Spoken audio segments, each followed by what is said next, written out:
Hello, good morning सगळ्यांना. शुभ सकाळ. सगळ्यांचा दिवस छान असा जाऊ दे. मस्त सकाळ सकाळची सुरुवात झालेली आहे. सकाळचे 6 वाजलेले आहेत आणि आज 6 वाजता इतकं छान उजाडलं आहे की असं वाटतं की 8 वाजलेले आहेत. मस्तपैकी दूध वगैरे काढलं फ्रीजमधून, दूध गरम करायचं आहे. सकाळची तयारी लगबग सगळी. भाजी काय निवडून ठेवली होती, साफ करून ठेवली होती रात्रीच, त्याच्यामुळे काय टेन्शन नाही. ते फक्त वॉश करायची आणि फोडणीला द्यायची. एकीकडे दूध गरम करून घेतले आणि मग बाकीची तयारी चालूच. सकाळची काय नॉर्मली हीच गडबड असते, कारण स्कूल परत टिफिन असतो हजबंडचा, त्याच्यामुळे बाकीचं दूध गरम करायला ठेवते. त्यानंतर मग पीठ मळायचं आहे, अजून भाजी फोडणी द्यायची आहे. आज देवाला दिवा अगरबत्ती राहिले अजून, ते करून घ्यायचं आहे. ते झालं म्हणजे टेन्शन जाईल. टेन्शन म्हणजे माझं मनच लागत नाही जोपर्यंत देवांना दिवा अगरबत्ती करत नाही. तो दूध तापते तोवर पीठ मळून घ्यावं म्हटलं, म्हणजे पीठ कसं भिजतं, चपात्या अशा मऊसूत होतात जरा पीठ चांगलं भिजलं तर, त्याच्यामुळे. आणि लगेच चपाती म्हणजे पीठ लगेच मळून चपात्या लाटणं म्हणजे नको वाटतं. जरा भिजलं मस्त अशा मऊसूत होतात चपात्या पटपट आणि टम्म फुगतात पण, चांगलं जर मुरलं पीठ तर.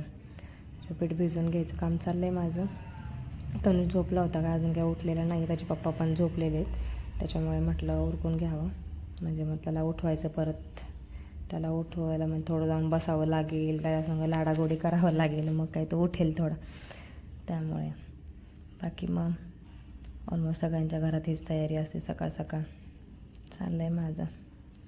आणि कसं आहे, मग आता रिंग लाईट आणि ट्रायपॉड वगैरे असं काही नाही आहे ना, त्याच्यामुळे मला किचनच्या त्या मांडणीवरच ठेवावं लागतं आहे मोबाईल. सो तिकडे पण लक्ष असतं की बाबा नको पडायला वगैरे, कुठे धक्का लागून माझ्याकडून. त्याच्यामुळे लवकरच परचेस करते मी आता रिंग लाईट आणि ट्रायपॉड वगैरे. भाजीला फोडणी वगैरे दिली, पीठ मळून झालेलं आहे. तर म्हटलं देवांना दिवा अगरबत्ती करून घ्यावं. म्हणजे कसं आहे ना, दिवा अगरबत्ती ही सकाळच्या टायमालाच झालं पाहिजे. आणि म्हणजे आपण तेव्हा फ्रेश पण असतो, आंघोळ वगैरे झालेली असते, फ्रेश असतं, कुठे बाहेर जात नाही वगैरे, म्हणून करून घेतलेलं बरं असतं. कारण आज सगळं काय आहे ते त्यांच्यामुळंच आहे आपल्याकडे. आपण म्हणजे सुख समृद्ध ते आहेत तर आपले आहेत, आपण आहोत ते. तर चालेल, चला पूजा करून घेते. हसू नका, थोडी हाईट कमी माझी, त्याच्यामुळे मला तिथं स्टूल घ्यावा लागला आहे छोटासा. काय करणार, तो ॲक्च्युली वर ह्याच्यासाठी ठेवलेला आहे की खाली कसं असतं, तनुषला खूप वेळ जाऊन तिथं कुंकू घेणं, कुंकू लावणं, टिक्का लावणं, मग थोडाफार मुलांचा धक्का लागतो, दिवा वगैरे, त्याच्यामुळे थोडा दिवस अजून. बाकी काय नाही, तसा समजूतदार येतो, पण त्याला ना ते कुंकू खूपच आवडतं, म्हणजे टिक्का वगैरे लावत असतो तो. त्याच्यामुळे तो मी म्हणजे देवस्थान वर घेतलं आहे. पण थोड्या दिवसांनी मला खालीच करायचं जागा, आणि कसं रेंटेड रूम असल्यामुळे तेवढी स्पेसिफिक जागा पण भेटत नाही, सगळं ॲडजस्ट करून ठेवावं लागतं.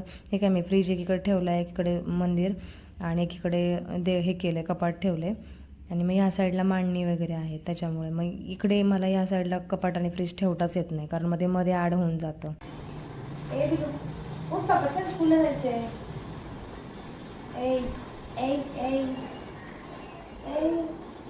अनुषा काय झाली ना. ओ शो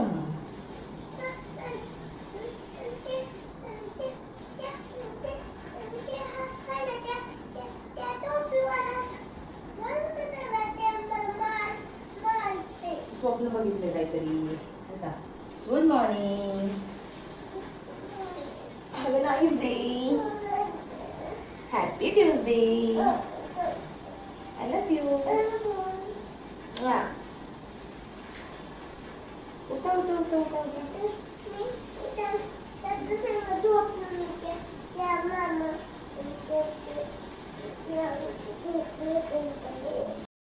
हॅलो, चला तर मग आता तनुषला सोडून स्कूलवरून आत्ताशी आली आहे मी.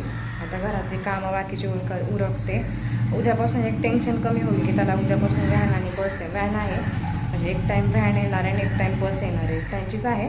मग उद्यापासून थोडंफार जरा म्हणजे जे काही घाई गडबड होती कमी होईल, कारण शेवटी घरापाशीच दाराखालीच येणार, त्याच्यामुळे टेन्शन नाही आहे. तर मग आता चला कामं उरकून घेते, मग तुमच्याशी बोलते. भेटू आपण थोड्या वेळात. Bye bye. काय पाऊस वगैरे काही चालू आहे का? आमच्याकडे तर आज तर पाऊस नाही आहे, चांगलं असं ऊन पडलं आहे मस्तपैकी म्हणजे पावसाळ्यात पाऊस पडला पाहिजे, तर पाऊसच नाही आहे.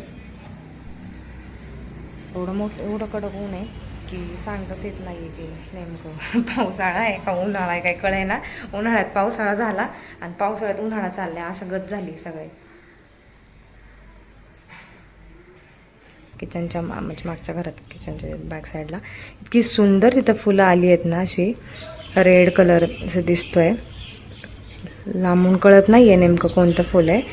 आय थिंक ते हेच असणार आहे, जास्वंद वगैरे, कारण कळत नाही आहे तेवढं. पण इतकं सुंदर वाटतंय ना ते. मस्त असं कोवळं ऊन पडलेलं आहे, बाहेरचं वातावरण. या चहा बटर खायला कोणाकोणाला असं बटर असं डिप करून चमच्याने खायला आवडतं. मला तर फार आवडतं ना. खायची इच्छा झाली, बसले आल्या आल्या स्कूलवरून चहा बटर खाण्यासाठी.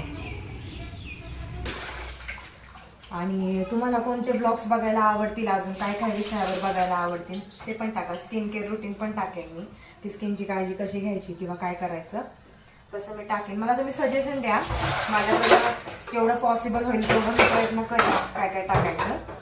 स्किन केअर विषयी माहिती देऊ शकते मी, म्हणजे बेसिक मी जे काय मी स्किन केअर करते ते करून देऊ शकते मी. काही घरगुती टिप्स पण आहेत. आता सगळ्याच लेडीज म्हणजे हे म्हणतात की बाबा पार्लरला जाणं वगैरे, काय काहींची परिस्थिती पण तशी नसते की बाबा ते पार्लर वगैरे अफोर्ड करू शकतात. म्हणजे थ्रेडिंगपर्यंतच थ्रेडिंगच करतात बा. आणि काहींना घरगुती टिप्स पण लागतात की ताई असं काय वगैरे. म्हणजे बघते मी दुसऱ्या ब्लॉग्समध्ये जेव्हा बघते ना, तर कमेंट्समध्ये असतात ताई आम्हाला घरगुती उपाय सांग किंवा हे सांग ते सांग. त्याच्यामुळे मग थोडीशी आपल्याकडनं पण आपण हेल्प करू की बाबा असं असं केल्याने असं असं होतं. मेन गोष्ट स्वतःची काळजी स्वतःने घेत चालवी. म्हणजे कितीही जरी ती लेडीज बाहेर पडत नसेल तरी पण थोडीफार काळजी आपल्याला घ्यायची. कारण आपण एवढं सगळं करत असतो दिवसभर, आपण घर सांभाळतो, एका बायकोचं फरस निभावतो, एका सुनेचं हे करतो, संसार जगतो, सगळ्या गोष्टी करत असतो आपण. तर मग आपण आपली पण तेवढीच काळजी घेतली पाहिजे. आपण म्हणजे असं नाही समजलं पाहिजे की बाबा वय झाले आता काय ना, दिवसेंदिवस आपण पण सुंदर दिसलं पाहिजे. तेवढी काळजी मात्र तर घेतलीच पाहिजे, आहे की नाही. चुकत असेल सांगा मला, काही चुकते म्हणून. कारण म्हणजे माझ्या मते मला जे वाटतं ते मी सांगतेय. कारण आजकालचं जग पुढे चाललंय, ठीक आहे, आपण काही चुकीचं तर करत नाहीये, जे काय ते चांगल्या गोष्टी. आणि एवढं पण असं हे नाही करायचं की आपल्या म्हणजे त्यामुळं आपल्या घरचे पण वैतागतील, असं काही करू नका. फक्त एवढंच की स्वतःची थोडीफार काळजी घ्या. आपण घर, मुलं, संसार सगळं जपत थोडीफार काळजी घेतली पाहिजे. तेवढा तर हक्क आपला होतच की. बाकी तुमचं काय मत आहे ते कमेंटमध्ये सांगा नक्की मला. आणि स्किन केअरचा म्हणजे क्लीनअप वगैरे दाखवेन मी की बाबा क्लीनअपच्या मुवमेंट्स कशा करायच्या किंवा काय करायचं, त्याच्या स्टेप्स काय, बेसिक स्टेप जे मला माहिती ज्या मी करते ना फॉलो, त्या मी दाखवे. किंवा मी कोणते प्रोडक्ट यूज करते. तर फ्रेंड्स, सकाळपासून काही व्हिडिओ घेतला नाही, जेवढा होता तेवढा व्हिडिओ घेतलाय, शूट केलाय मी. तर बाकीचे ब्लॉग्स तुम्हाला येतच राहतील नवनवीन. तसं तुम्हाला सांगितलं मी, कमेंट करून सांगा मला की कोणत्या ह्याच्यावर तुम्हाला व्हिडिओ बघायला आवडेल, काय काय पॉईंट्स घेतले पाहिजेत, तर नक्कीच सांगा. चला आपण इथेच थांबू. लाईक करा, शेअर करा, सबस्क्राईब करा आणि बेल आयकनला क्लिक करा, जेणेकरून माझं कुठलाही व्हिडिओ मी पोस्ट केल्यानंतर तुम्हाला नोटिफिकेशन येईल आणि तुम्हाला तो पहिल्यांदा व्हिडिओ बघायला भेटेल. लाईक करा, सबस्क्राईब करा आणि शेअर करा. थँक्यू.